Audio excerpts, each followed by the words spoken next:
Good afternoon and welcome to the September 25th, 2023 Parks and Recreation Commission meeting. Call this meeting to order. Has this agenda been posted in accordance with the Nevada Revised Statute? Yes, and all members are present. Thank you. Please rise and join me for the Pledge of Allegiance. I pledge allegiance to the flag of the United States of America and to the republic for which it stands, one nation under God, indivisible, with liberty and justice for all.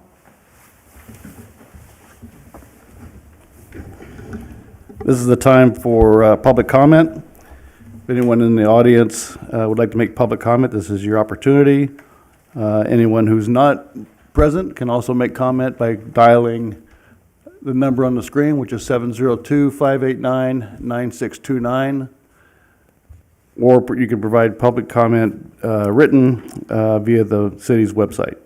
Again, that number is 702-589-9629.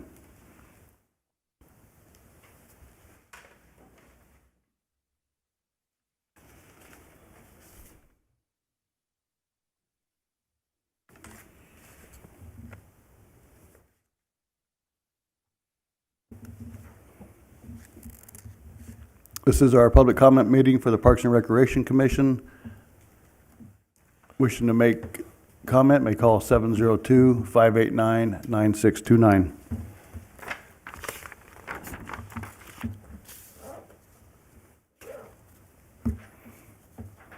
And assuming we don't have public comment on the line or written? No.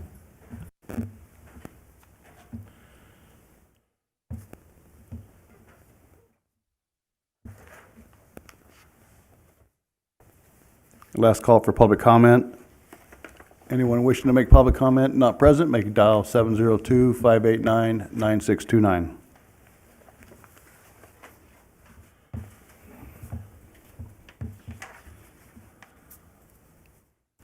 Okay, we'll close public comment. Move on to item number 1, be the approval of the minutes of the July 24th, 2023 meeting. Do I have a motion to approve those minutes? I'll approve. Second. Okay, we have a first and a second. All in favor? Aye. Any opposed? Those minutes are approved. Now we'll move on to item number 2. It'll be matters pertaining to the Boulder City Municipal and Boulder Creek golf courses. You have received the packet. It's in your documents, and we'll now have a verbal report from Director Hall. Thank you, Mr. Chairman. Workers on the municipal golf course continue daily mowing and trying to keep up with the rough on the course. Now that temperatures are going down, the grass is really growing, and it's a chore to keep it mowed to a nice level. Maintaining the current irrigation system, which is over 50 years old on the front 9 and 39 years old on the back 9, is currently their biggest hurdle. As workers continue to nurse and repair heads, valves on the course. The workers continue to weed eat and edge around trees, perimeters, valve boxes, the traps, lakes, and creeks. They're also getting ready to aerify the course and apply fertilizer in preparation for the upcoming winter months. And at Boulder Creek, workers are aerating greens. 27 holes takes a lot of time, so they're aerating 9 holes at a time to be able to keep 18 holes open for play. Edging of green sides and fairway bunkers will also be done after aerification is done. 1 pound of slow-release fertilizer will be applied to the course as it's closed down sections of the course for aerification. The course is in great shape. If you haven't been out there, golf rounds are up for the year. Director of Golf, Andy Shaper, and his great staff are doing an excellent job with golf activities, with tournaments and pro shop activities. Turf Tech continues to do a great job keeping both courses in excellent shape. Great job, Matt Atkin and Byron Hines, for a job well done. That is the end of my report, and I'll be happy to answer any questions that you may have. Thank you, Director Hall. Any questions for Director Hall? No. Put this on. I'm loud. Do you need me? Yes. Every time we give these reports, and I'm not a Hold golfer. on a second. You do need to push your button, right? Oh, okay. Oh, thank you, Holly. And, I was trying to figure out the surcharges that are listed for all this. There's quite a few, a lot of money. And I think of surcharges as being additional taxes, charges, whatever. And so I wasn't sure is it caddies? Is it, what is it that the surcharge amounts? The surcharge is a separate fee. We started at Boulder Creek probably about 30 years ago. And basically, the surcharge is an extra fee charged to a person who plays golf that goes into a separate account, which is a capital account, so we can buy equipment with it and do a lot of things for improvements on the golf course. This is a real good thing because the golfers are paying for their equipment on the course, and it's not taken out of the general fund. So we just established the same thing at Boulder Creek about 2 years ago, and it's working really good for us there as well. Yeah, because a lot of money generated Yeah. and stuff, and I just wondered how it, Yeah. what kind Well, of you know, taxes or what kind of charges you're able to do. Golf course equipment has really gotten expensive. It's Wow. not uncommon to pay $65,000-$70,000 for one piece of mowing equipment for a golf course. So and if we hadn't had it, it would be a drain on the general fund for sure. And so this has been a good thing for us for over the years. And custom golfers don't complain about the costs, the charges? No, it's figured right into the cost. We just take out a portion of the green fee and put it in a separate account, which we keep track of, and that's used for capital improvements or improvements on the course. Okay, thank you. I just couldn't figure out what the surcharges were all about. Roger, do you have a status update on the turf reduction plans? You got it?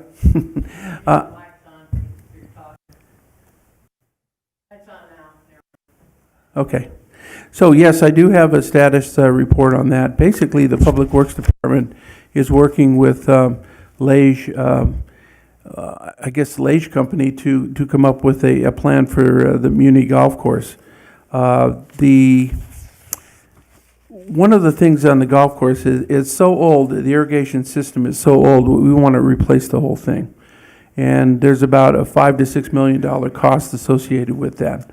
Right now, we're mandated by the Southern Nevada Water Authority to only have 4 acre-feet of water per year per golf course. We're trying to get down to that, especially at the Muni course.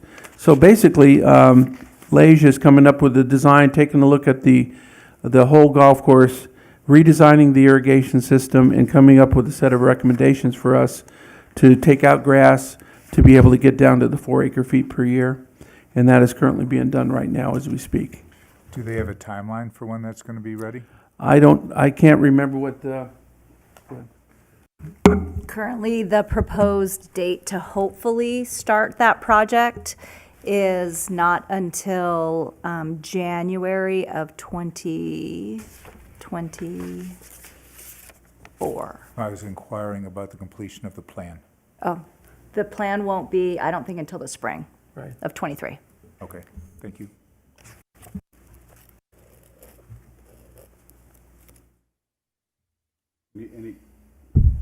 Any other questions for Director Hall? Okay, we'll move on to item number 3 for possible action, the items pertaining to the Recreation Division with a verbal report from Jennifer Spinkling.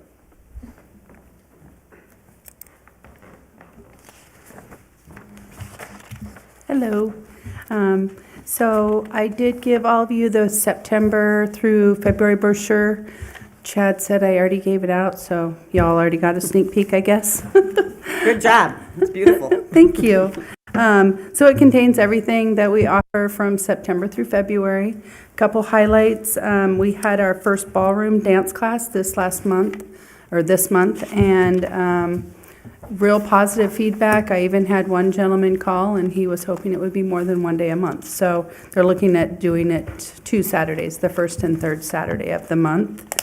And then we also have our volunteer, Steve Ainsworth. He's the gentleman that has done our square dance classes, and he has started a couples country western dance class 2 times a month as well on Saturday. Does one Saturday and one Tuesday or Thursday. and he's had a positive feedback on that as well. And then the other new class we have is Mindy Holly. She teaches our younger children's gymnastics classes. She started a kids hour, and you come for 1 hour, and she combines it where if you go to gymnastics at 4 o'clock, you can come at 5 o'clock, and that way your mom drops you off for 2 hours instead of just one. And they play games, kind of hang out with their friends, do a variety of things. And then she started it because she takes her 2 kids, one at 4 o'clock and one at 5 o'clock.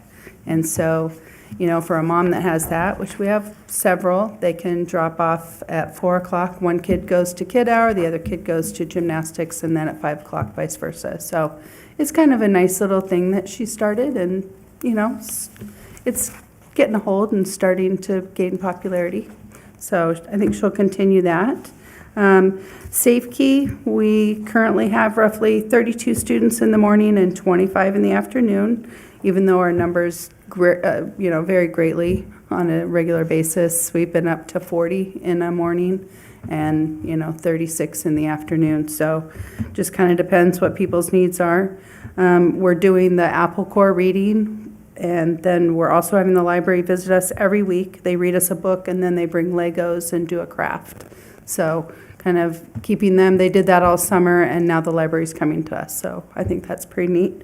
They also are doing, weekly crafts, games, things like that. They're in the process of planning our Halloween party, so which is going to be Wednesday, October 25th.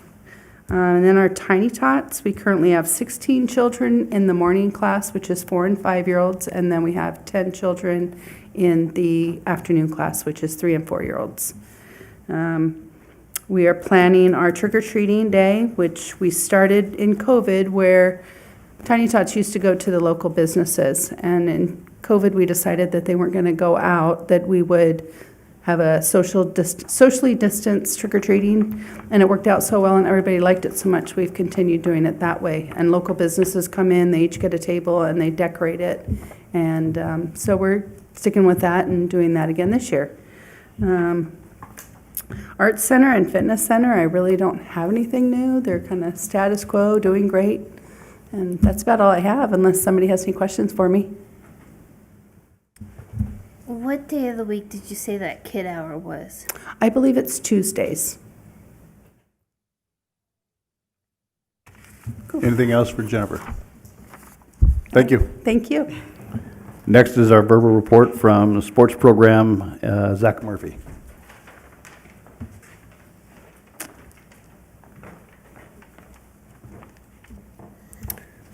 Hi. So our adult sports have kicked off for the fall season. Women's volleyball has 6 teams and about 40 participants. They play every Monday evening, so tonight is the second night of our fall league for that.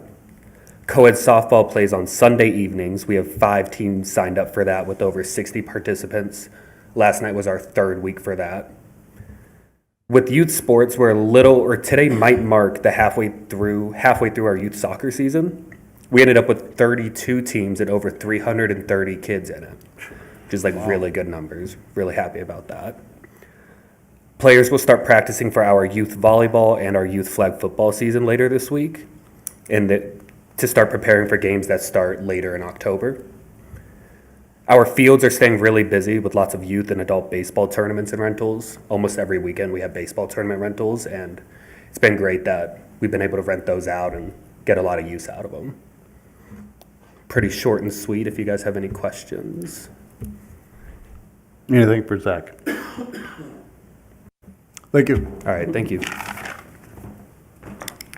Next, we'll have a verbal report from Parks and Recreation Manager Julie Callaway. Thank you and good afternoon. I did provide for everyone a list of the special event master list for the next 12 months.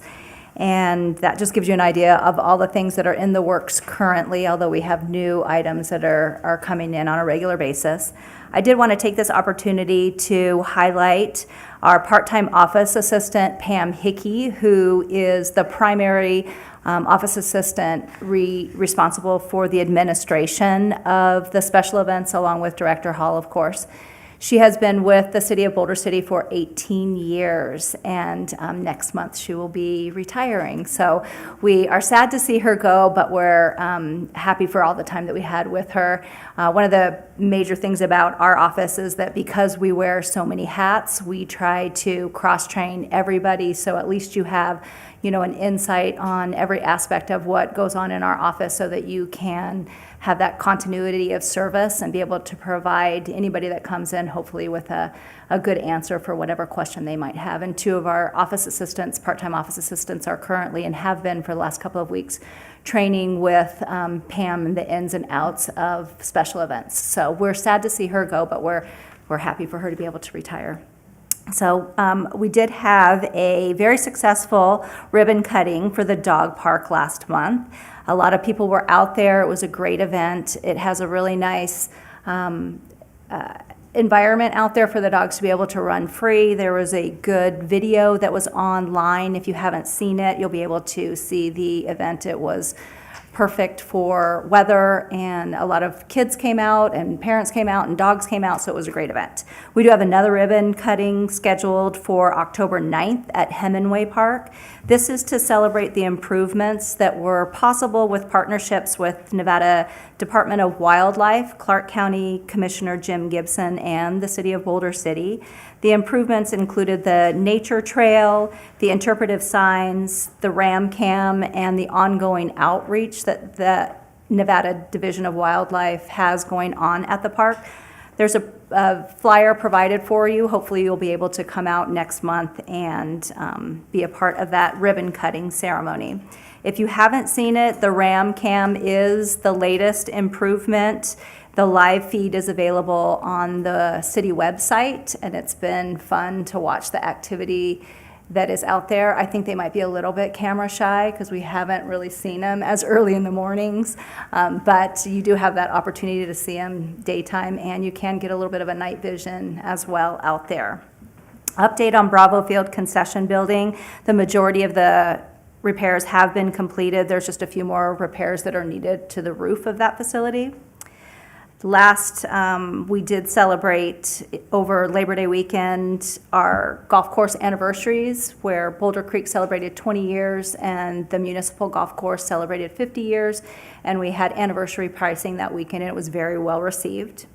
We have a temporary modular pickleball court that has been placed out by the vendor Sport Court at Broadbent Park. It's there for about 3 weeks. We're having it out there. Member McNay has the flyer in case you were wondering about it. We have that on loan so that local players can get a feel of that modular court. It is supposed to be less impactful on the body and designed specifically for pickleball, so the ball should still bounce perfectly. So we're looking for community feedback on that. And that concludes my report. Any questions? This is what the ram cam looks like. Oh, Look at that. It's live right now. wow. Thank you, Holly. Yep, it's really awesome. Very good, thank you. Any questions for Ms. Holloway? Do you want us to give comments about the modular thing? Do that later. You can email me those. Okay. Okay, moving on to item number 4 for possible action matters pertaining to the aquatic division. And here with the verbal report is Cherie Brennan.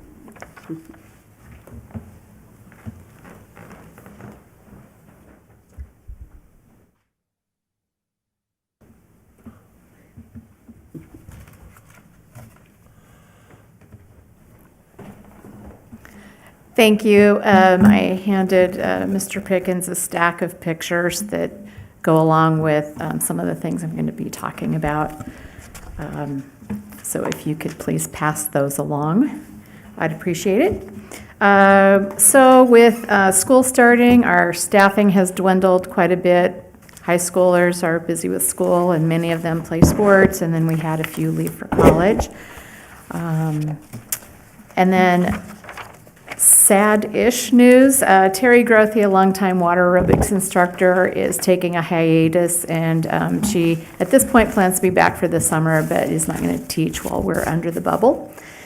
And our other newest instructor, Catherine, is set to start her maternity leave at the end of October. She's expecting her first baby. I do have a couple of ladies who've come in and inquired about teaching, and one of them just retired from another job, so she's a little reluctant to jump back into something, but I keep telling her it's only 2 hours a week. It's only 2 hours a week, so working on her, and hopefully that works out. The other person doesn't currently live here, and they're planning on moving here in November or December. So working on that, but that leaves us after the end of October with just Colleen Fay, and that would just be one class 4 days a week. Due to the previously mentioned reduction in staffing, our numbers are going to be down for water aerobics as well as swimming lessons, just because of the instructor situation. Obviously, there's still lots of interest, and I'm trying to convince some of our high schoolers that do teach that they can continue teaching 2 days a week. So we've had quite a few of them teaching private lessons too. The Heat Wave BCH swim team continues to hold practices. They currently have 32 swimmers on their roster. Most of those pictures have to do with the cardboard boat races, which we held on July 26th. Our theme was the world of Dr. Seuss, and we had 17 participants, including several of our lifeguards. It's always fun to see what the kids come up with their boats. The creativity is always amazing to me. One of the pages in there is from Soggy Doggy, which we had this past Saturday. It was a great time, but we only had 3 dogs. Oh, no. Oh, no. I don't know where everyone was. It was unusual. So we closed Friday to people, and then after Soggy Doggy on Saturday, we started draining the main pool and getting ready for all the things that go into bubble up weeks. So we're in the midst of that right now. The bubble itself will go up Wednesday. And while we're closed, there's a few projects that we're working on. We meaning mainly Public Works. Thoroughly cleaning the filtration pit. That will be Sierra and I down in the pit tomorrow morning. We need to replace a pretty good length of pipe for our main pool return line that has a couple of cracks in it. It's been leaking for a while, and that'll get done while we're closed. One of those pictures is from the women's locker room. The rust Yep. finally got to things in there, so all of that will get removed and replaced probably next week. We have a few carpet tiles that are actually going to be replaced. I have some spares, so that'll get done next week. And then we had one of our lovely patrons who offered to refinish the wooden benches that are in both the men's and women's locker room. And Cindy's here with us this evening. So we had Public Works remove those bench pieces, the wooden parts. She's going to haul them home and refinish them. And so that will look really nice when that gets done and replaced. And that is all I have. Do you have any questions for me? I have my same question always, right? When are we going to get a new pool? I love Rod's article that was in the paper not long ago. Did you guys read his article about what was it? And I usually need to defer to Last year Mr. we Hall. cashed. You made a lot of good points in there. I applaud you. So we want a new pool. So tomorrow night at the city council meeting, they'll be introducing a proposal from Toll Brothers on 3 different aspects of design for the new homes around the golf course. And then council will evaluate that, make a recommendation to negotiate a contract with the company. And if complete and when signed and we get the first check, 10% goes to capital improvements from the police and fire, and 90% goes into the account for the pool. So if we get this done, then we can start the design phase of the swimming pool, and I'm looking forward to that. So it's on the agenda. We can go and make comments on this agreement. Tomorrow Is night, that yes, just something? it's on the agenda. Yeah. Okay. Yeah. Thank you. Anything else for Cherie? Thank Okay, you. thank you very much. Next is item number 5, for possible actions, verbal report from Director Hall regarding Bootleg Canyon opportunities. Thank you, Mr. Chairman. You know, now that the weather in the morning is getting cooler, activity at Bootleg Canyon is increasing. We have 2 mountain bike events scheduled for Bootleg Canyon during October. We have the Coyote Classic Gravity Racing event on October 21st, and the Terrain Obstacle Course race scheduled for October 28th, 2023. Setup for this race will be October 24th through the 27th in the detention basin at Bootleg Canyon. This is an event you have to run through obstacles for time, run up the side of the hill, run through mud. They have a mud course. If you haven't seen it, it's pretty fun to watch. Great pictures. On the aerial trail system, our building official has made contact with the company to inspect the zip line equipment to make sure it's safe for operation. This will take place in the next few weeks, and we'll keep you posted on the outcome. Again, we're waiting to see what the equipment looks like, and then we'll make a determination what we want to do with the zip line, and we'll probably put it out for RFP to see what we can get. That's the end of my report, and I'd be happy to answer any questions that you may have. Thank you. Any questions regarding Bootleg Canyon? Yep, I do. Remember I was mentioning to you, the people have been asking me about the BC that's on, on the mountains. Yes. Bootleg Canyon Mountains. And is that the high school or who is? Because people have been complaining. They want to see it, the painting updated. You know, I think around 20 years ago, the senior class took it upon themselves to put the BC, well, it was longer than that, actually. We had a group put it up originally, and then to about 10 years after that, a group came up and redid it. But it's now time to be redone. And it's not a city function. It was a high school thing. If you look down in Henderson, they have the basic high school on one mountain, and we have our BC. So I'll plan to get with Barbara Augustini at the high school and see if there's any appetite for a service project to bring some lime up there and her white paint and make it pretty again. So should I tell people to go to the high school to ask about it, inquire about it? I mean, it's city land. City land, we just But- gave permission for them to do it as a, So they have permission to do it, but they should if they want to get it going. If they're yeah, I'll plan on talking with Barbara on Thursday thank about you. it. Mhm. Anything else regarding Bootleg Canyon? Okay, we'll move on to item number 6. This is for possible action regarding the Parks and Recreation Master Plan. We each have a copy of that, and Ms. Callaway is going to lead this discussion. Thank you.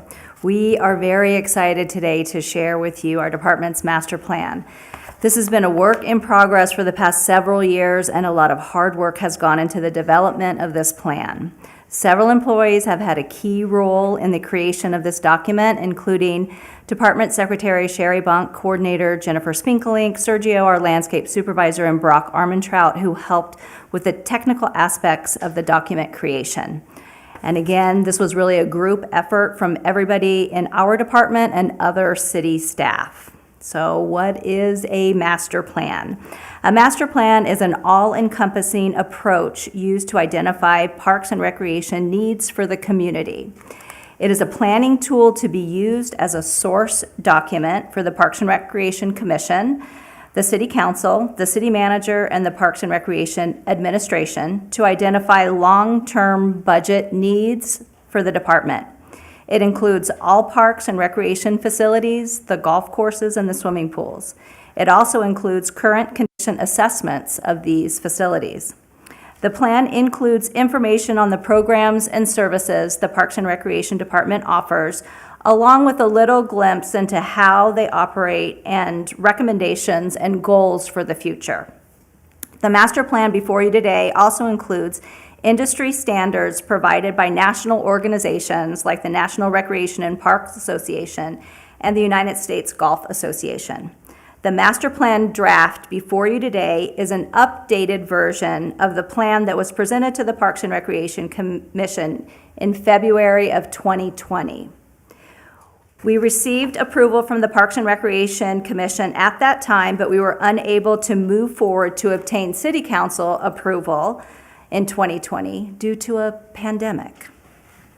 So we have an updated document before you today and seek input and hopefully approval of the document.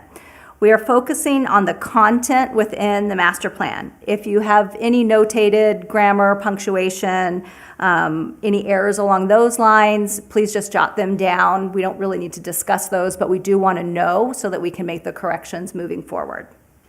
We're requesting the members' input on the master plan content so we can improve the standard and operations that impact the future growth of our department services and facilities for the Boulder City community. You probably noticed as you read through the document that some of the items were already completed or improvements to parks are already scheduled with upcoming dates like playground equipment to be installed spring of 2024. That is because although the master plan was not formally approved in 2020, staff still used it as a tool to determine the improvement needs for our community, and we move forward with the execution of those improvements. So let's start with any questions you might have or any content that you want to discuss. Go ahead, Val. Julie, there were a couple of spots in there, I know, I mean, this was an amazing job, and I think the index really helped too, with the references and all that kind of thing, and it was so much information here, just packed. But there were a couple places where it said not in operation at this time. Are those going to be removed or stay, or? So right now, they are staying as a placeholder. Specifically, that would probably be the youth center that you're in reference. And due to staffing shortages, we are not offering that program. We're fulfilling that staff in our Safe Key program more so right now. And once staffing levels, increase so that we feel like we can offer that, then that program will be offered again. Okay. And then, what's the other thing that I noticed? This is maybe for the end of the time. Community members have been approaching me about, and you mentioned it in the master plan, about accessibility of the equipment.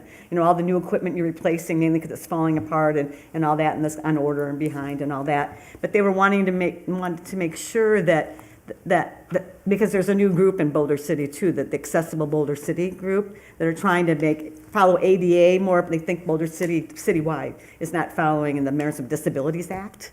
And so they were just wondering, and I know you mentioned in here that accessibility is an issue, and I just wondered if that's being, with all the new equipment that you're getting, is that going to be addressed? Yes, so actually for the last couple of years, when we have bought new equipment for our playgrounds, we've tried to make sure that pieces of equipment are accessible to many different children and adults. Yeah, for example, we just did a new swing at Hemingway Park that was just installed this summer. And it is more of a bucket swing that you can lock in. So if it was someone who might be have more tendency to fall out, then it is specifically designed for that to be more accessible.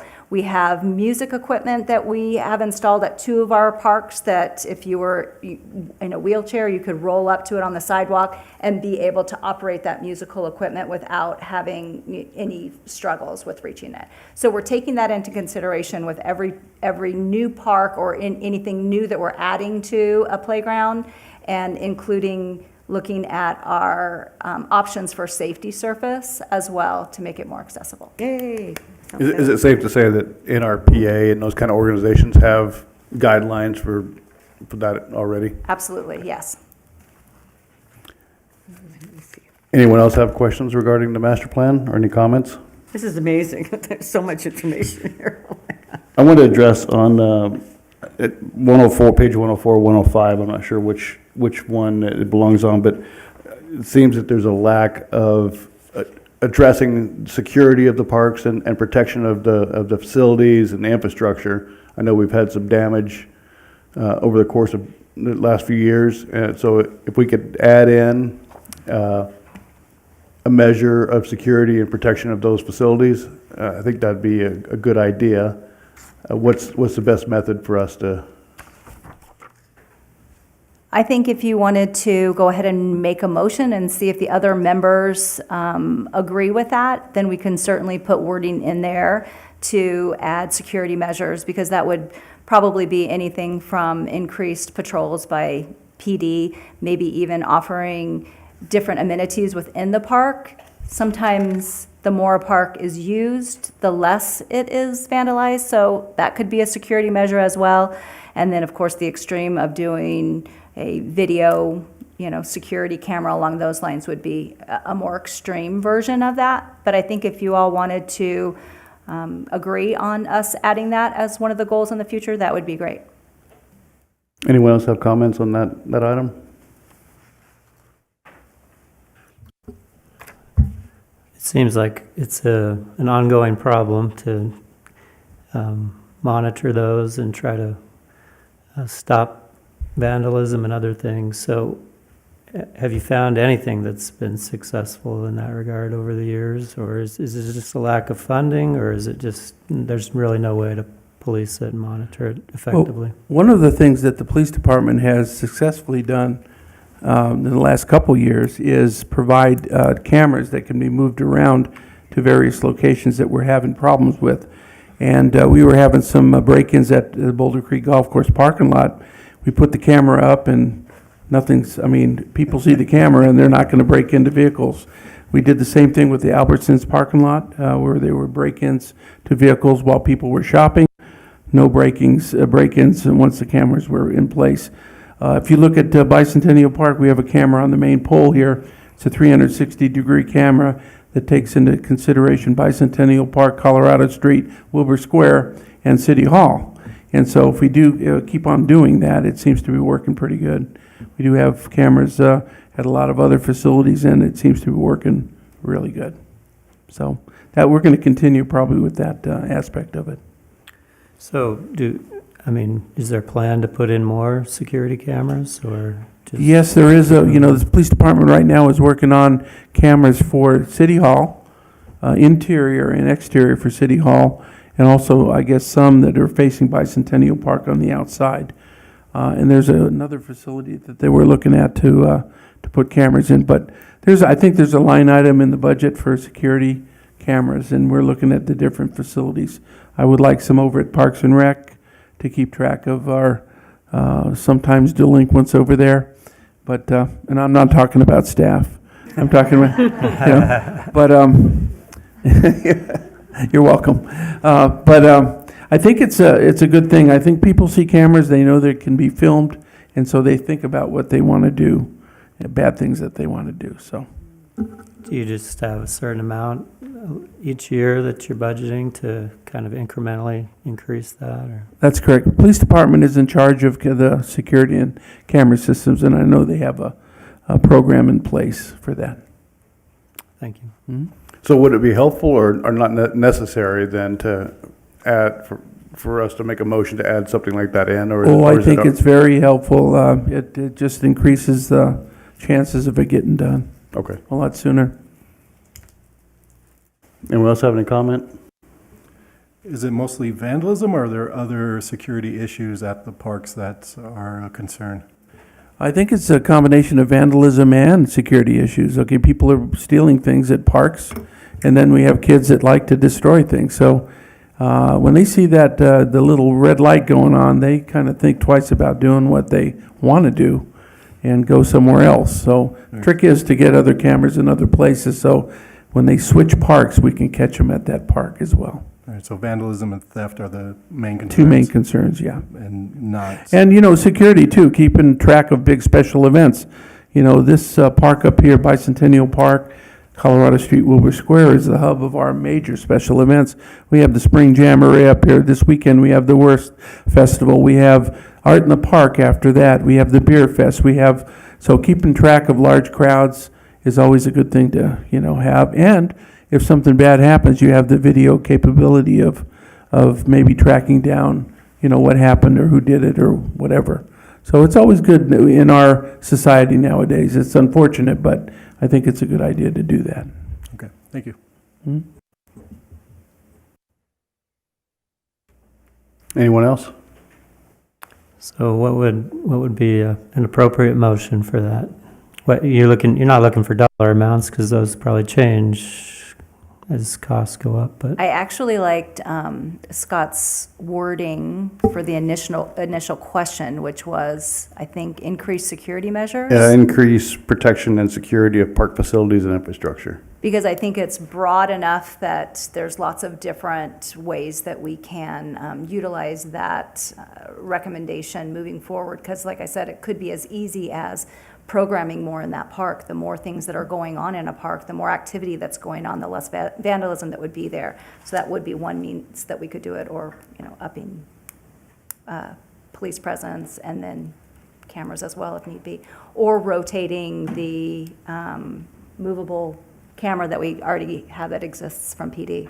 So we could use all of those things within that one recommendation. So is that better under something like that, better as a noting as a deficiency, or noting as a goal and objective, or does it need to be both? I would say I would recommend putting it as a goal, and we can add it also as a deficiency, but you could just do it as one motion. Okay. And I also would recommend, we evaluated each park on recommendations of what we need in each park. We'll stick it in there too. I think it's important. Some parks are more vandalized than others, and maybe we can start with them first and then prioritize and go down from there. Okay. You want to make a motion, or do you let me? sounds like you have the Okay. language already. You go for it. All right, I move then to add under goals and objectives for the master plan to increase protection and security of park facilities and infrastructure. Do I have a second? I'll second. Second. All in favor? Aye. And any opposed? Okay, thank you. Anyone else have any comments, input, questions, suggestions? How often do we update the master plan, or should we? I believe it's supposed to be 5 years. This is the first and only one that we have ever had. So in my head, we've actually had 2 of them because we went through this process in 2020 and now we've done it again. So I believe that we're anticipating doing this again, starting the process again in 4 years, so that every 5 years it would be coming to the Parks and Rec Commission. Was there a particular area of this, and you got facilities and other things, that was particularly challenging for you? Or that you think you can foresee, obviously, if you get a new aquatic center, new pool, that's probably a major change that you're going to need to incorporate things in. I think the hardest part in this was creating a document that we were unfamiliar with. And while we didn't really have to recreate the wheel, we definitely didn't know what we were getting into. And a lot of times, this would actually be outsourced, where you would pay for a company to come in and do this. They'd do the community outreach. They would do the park assessments. And that was not the case. So, as you know, in our office, we only have 6 full-time employees, but 3 of them, sports coordinator, program coordinator, and aquatics coordinator, are running things full-time. So we have a full-time department secretary, a manager, and a director. So there was a lot of administration that was required, and kind of filtering through and reading a lot of master plans. So that was the hardest part. So honestly, at this point, adding something like an aquatics complex won't be as taxing as you would think it would be, hopefully. One of the biggest things too was that, we had a lot of infrastructure put in 20, 25 years ago. And this stuff is getting old now, and so you can only paint it so much before it starts rotting away at the bases. And a good example is what happened at the pool. We lost a whole structure in the women's room because it rotted out completely in the bottom.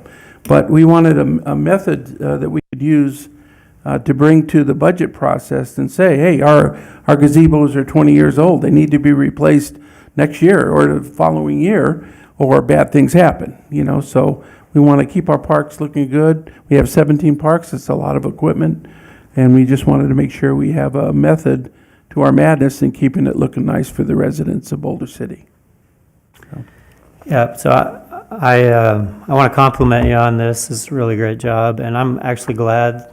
I know it's a lot of extra work, but I'm glad you did it in-house because you can spend a lot of money on third parties that, that are professional consultants on this, but they don't really have the knowledge.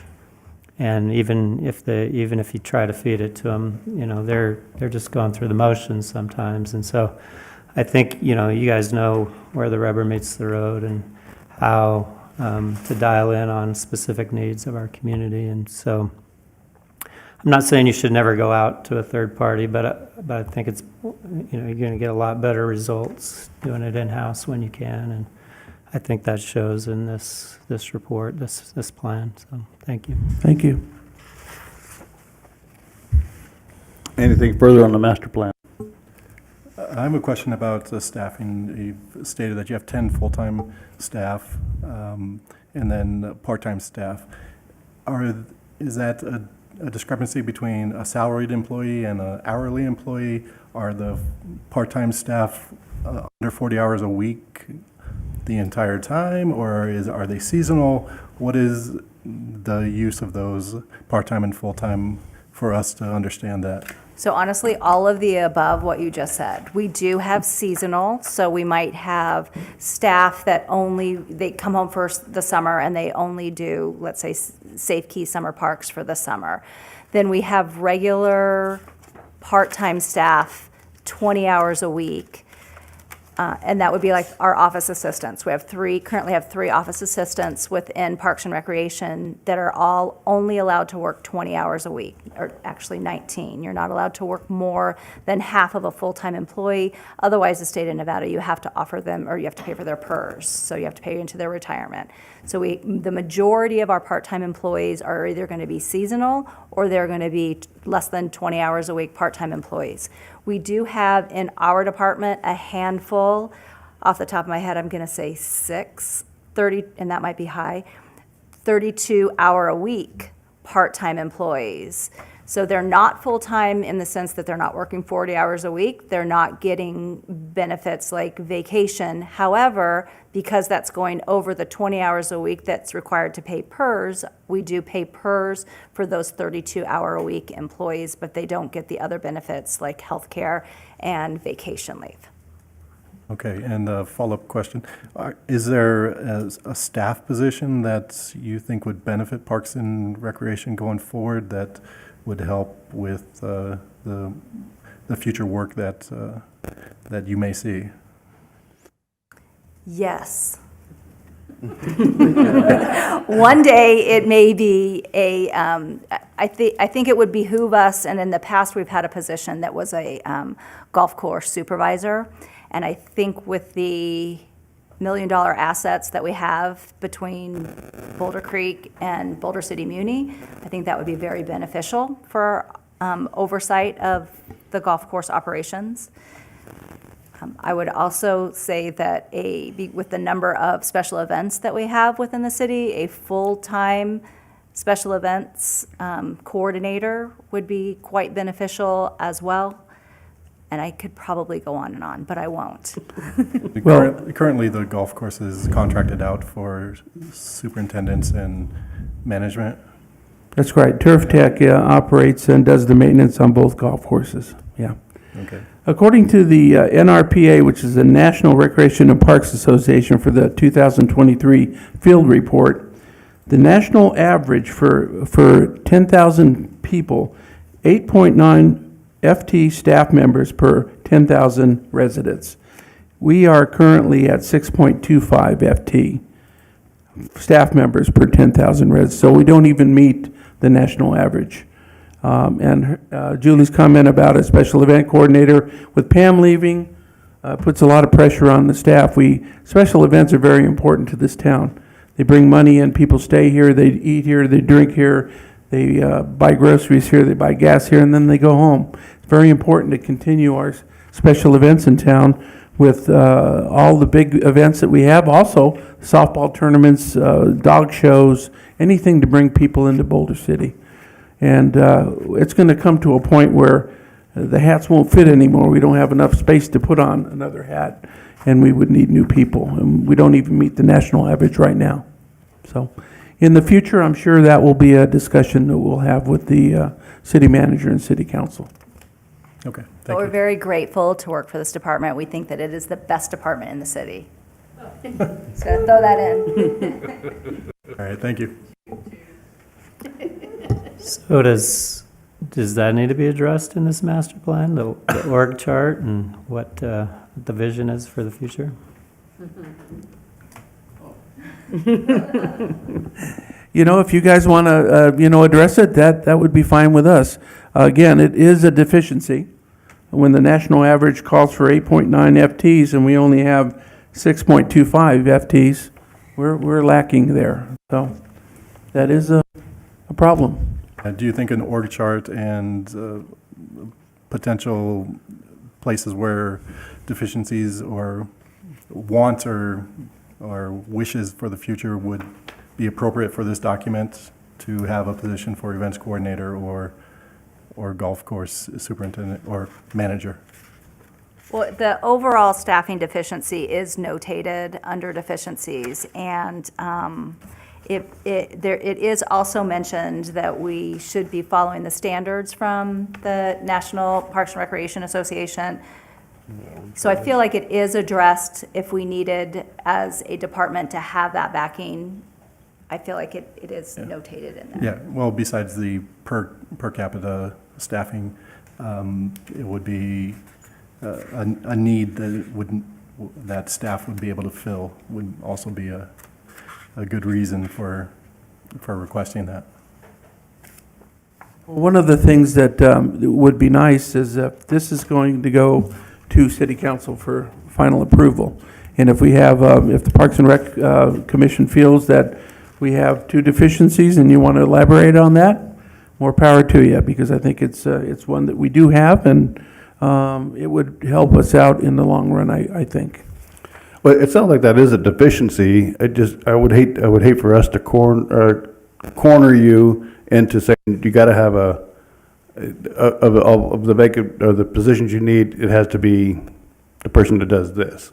So if we could word it in a way that allowed for you guys to increase your staffing to meet your needs, rather than just saying you got to have a special events coordinator or something, I think. So what if we just made it a goal to reach the per capita standards? That sounds like it would be a really good motion. That's my motion. We have a motion. Do we have a second? I second it. All in favor? Aye. Any opposed? That carries. Ms. Rodriguez, do you have a? Yes, Woodbury, you made the motion, Yes, you did. and then Valerie, you second. Yes, thank you.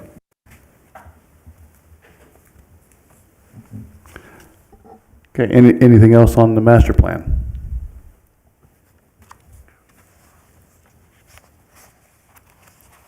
Okay. Thank you for that presentation, and it seems like we had some fruitful discussion. Thank you.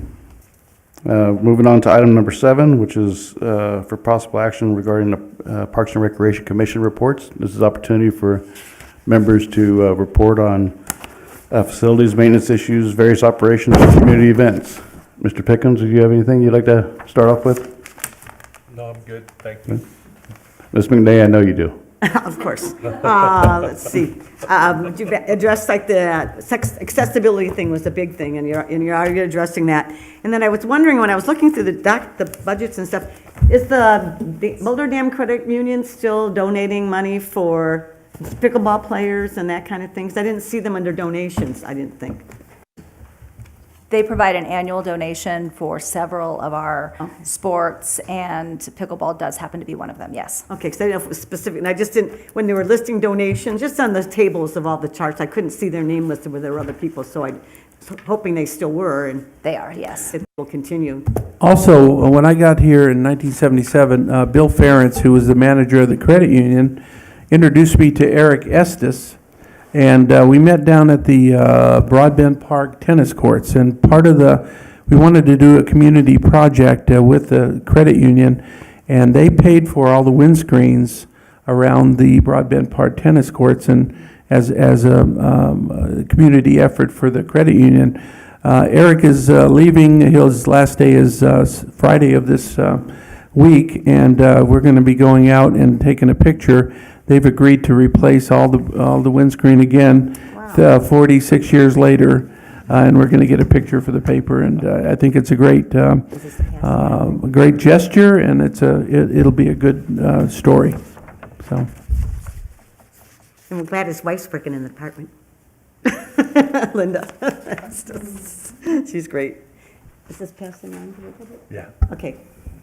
It is. Do you have something else? Report, Val? No, right now I Okay. pass. Mr. Woodbury? So the BC is the class of 1985 that put that in. That's barely 20 years ago. The original. Times two. The original Park Vandals. I remember when Basic painted it pink. Yeah. I don't remember that. But. I do. I was there. Good to know. I have a couple of items. Whatever we have to do to get high school students back participating, I'd like to encourage you guys to do that. And I was thinking maybe like the class leaders or the student council folks, that might be a good place to draw those from if that's optional for us. And a reminder that this weekend, September 30th, the last Saturday in September, is the Worst Festival, sponsored by the Boulder City Sunrise Rotary. And then the very next weekend, October 7th and 8th, is Art in the Park, sponsored by and brought to you by the Boulder City Hospital Foundation. So please come out and enjoy both of those events and support those two organizations. Ms. Morgan? I'm good. Good.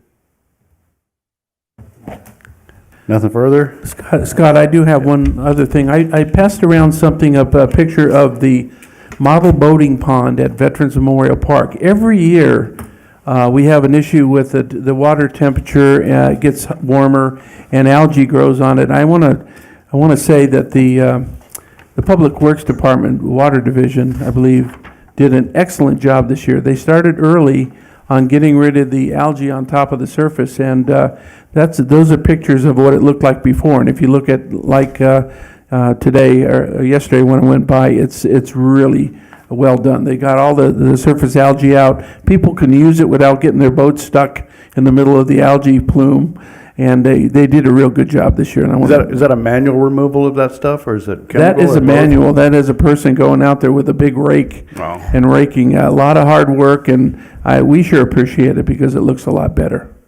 Wow. Thanks to Public Works. Anything else? And our last item is public comment. If anybody would like to make public comment, this is your opportunity. This could be on any topic. You have 5 minutes to do so. Okay, Ms. Brennan. hopefully it won't take me that long. I was just thinking about when you were talking about the BC up on the hill. Where I grew up in a little podunk town in Oregon, we had a CC on our hill, and the seniors supervised the freshmen. It was kind of like this freshman initiation, and we did like the bucket brigade to get the paint up there. So maybe those high schoolers could think about something like that.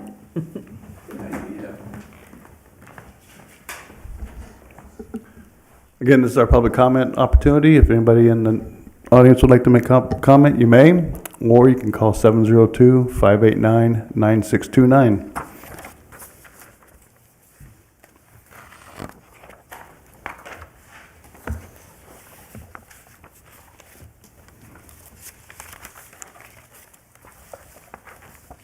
This is our final public comment opportunity for the Parks and Recreation Commission meeting.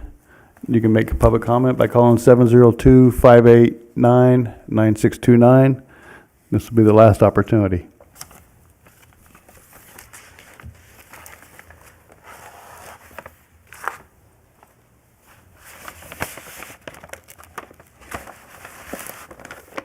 Okay, with that, we'll close public comment and adjourn this meeting. Thank you. Thank you.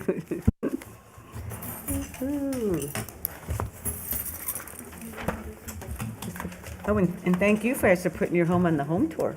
Yeah. I know, my wife's excited about that. Oh, that's so wonderful.